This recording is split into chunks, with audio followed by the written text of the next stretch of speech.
آج 2024 کے اندر فائنلی بنی اسرائیل کے 12 لاسٹ ٹرائبس یعنی کھو چکے قبیلوں میں سے ایک کا کھوج لگا لیا گیا ہے، اور یہ اور کہیں نہیں بلکہ ہمارے ہمسایہ ملک انڈیا کے نارتھ ایسٹ کے اندر موجود ریاست منی پور کے اندر موجود ہیں۔ اور سب سے حیرت کی بات یہ ہے کہ انہیں خود بھی اب تک اس بات کا علم نہیں تھا، مگر یہ آج سے 4000 سال پہلے موجود یہودی قوم کے رسم و رواج، عبادات اور تاریخ کو فالو کرتی آ رہی ہے۔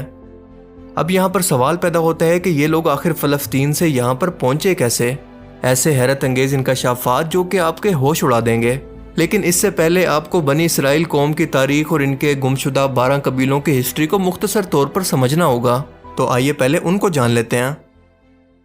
حضرت ابراہیم علیہ السلام کو اللہ نے نمرود کی آگ سے نجات دی تو آپ نے فلسطین کی طرف ہجرت کی، اور یہاں پر آپ کے 2 بیٹے، پہلی بیوی حضرت سارہ سے اسحاق علیہ السلام اور دوسری بیوی ہاجرہ سے اسماعیل علیہ السلام پیدا ہوئے۔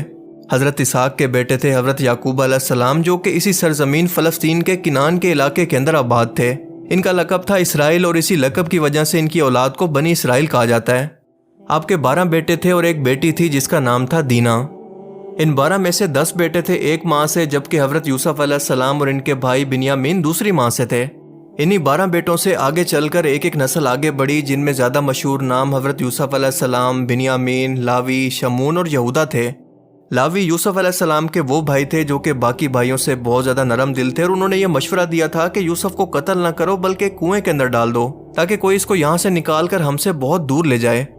لاوی کی ہی نسل سے آگے چل کر حضرت موسیٰ علیہ السلام پیدا ہوئے، جنہوں نے بنی اسرائیل قوم کو فرعون مصر سے نجات دلوا کر فلسطین کے اندر آ کر دوبارہ سے آباد کیا، کیونکہ آپ جانتے ہیں کہ حضرت یوسف علیہ السلام کے دور کے اندر یہ بنی اسرائیل قوم مصر کے اندر آ کر آباد ہو گئی تھی۔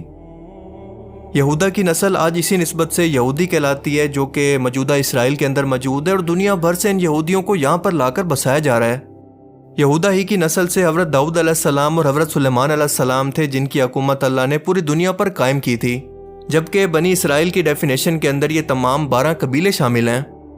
اب یہاں پر یہ سوال پیدا ہوتا ہے کہ بنی اسرائیل کے یہ 11 قبیلے اس وقت کہاں ہیں؟ یوسفی، شمونی، لاوی اور اس کے علاوہ بنیامین جیسے قبیلوں کا کیا ہوا؟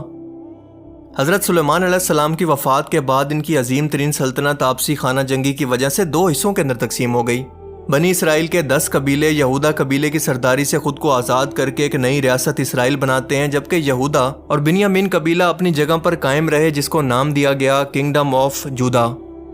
اسی دوران اللہ نے ان کی نافرمانیوں اور آپسی لڑائیوں کی وجہ سے ان پر نیو اسیرین امپائر کی صورت عذاب نازل کیا، جس نے مصر کے راستے ان 10 قبیلوں کی ریاست اسرائیل پر حملہ کر کے اس کی اینٹ سے اینٹ بجا دی، اور یہ 10 قبیلے اپنی جان بچا کر دریائے فرات کے مشرق کے اندر جا کر کہیں پر آباد ہو گئے اور باقی قوموں کے کلچر کے اندر ضم ہو گئے۔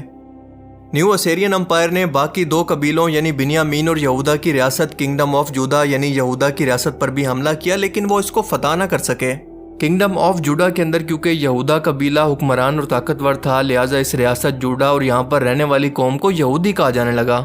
1300 BC میں بابل کے بادشاہ بخت نصر نے اس پر حملہ کر کے اسے مکمل طور پر تباہ کر دیا، اور ہیکل سلیمانی جسے سلیمان علیہ السلام نے بنوایا تھا اس کو تباہ کر دیا۔ لاکھوں یہودیوں کو غلام بنا کر اپنے ساتھ بابل لے آیا، جنہیں 70 سال کے بعد ایران کے بادشاہ ذوالقرنین نے آزاد کروایا، اور یہ لوگ دوبارہ سے فلسطین کے اندر آ کر آباد ہو گئے۔ ان لوگوں نے واپس آ کر ایک بار پھر سے اس تباہ شدہ ہیکل سلیمانی کو دوبارہ سے تعمیر کیا۔ اس کے 600 سال کے بعد رومن امپائر کے بادشاہ ٹائٹس نے اس ریاست کے شہر یروشلم پر حملہ کر کے اس کو مکمل طور پر تباہ کر دیا، اور دوسری مرتبہ ہیکل سلیمانی بھی تباہ ہو گیا، اور یہ یہودی قوم دربدر ہو کر یورپ، امریکہ اور برطانیہ کے اندر چلی گئی۔ لیکن ان 10 قبیلوں کا 2000 سال سے کوئی اتا پتہ نہیں تھا۔ دوسری جنگ عظیم کے بعد بالفور ڈکلیریشن کی وجہ سے یہودی ریاست اسرائیل قائم کی گئی، اور دنیا بھر سے یہودیوں کو یہاں پر لا کر آباد کیا گیا، اور یہ سلسلہ آج تک جاری ہے۔ یہودی قوم یہ مانتی ہے کہ تورات کے مطابق ان کا مسیح دنیا میں واپس آ کر ان کے 10 اور قبیلوں کو اکٹھا کر کے ایک بار پھر سے وہ عظیم سلطنت قائم کرے گا، جو کہ حضرت سلیمان علیہ السلام کے دور میں تھی، اور اسے وہ گریٹر اسرائیل کا نام دیتے ہیں، جس کا وہ نقشہ بھی جاری کر چکے ہیں۔ بنی اسرائیل کے ان 12 قبیلوں میں سے 10 قبیلے آج بھی پوری دنیا کے اندر کہیں پر پھیلے ہوئے ہیں، اور کئی قومیں خود کو ان قبیلوں سے ہونے کا دعویٰ کرتی رہتی ہیں، لیکن اسے ثابت نہیں کر پاتی۔ لیکن انہی 10 میں سے ایک قبیلہ ہجرت کرتا ہوا 2000 سال پہلے موجودہ ہندوستان کی ریاست منی پور کے اندر آ کر آباد ہو گیا، جنہیں بنی منیشیائے کہا جاتا ہے۔ یہ لوگ خود کو منیشیائے کی اولاد کہتے ہیں، اور یہ نام بنی اسرائیل سے ملتا جلتا ہے، جو کہ انڈین کا کلچر تو بالکل نہیں ہے۔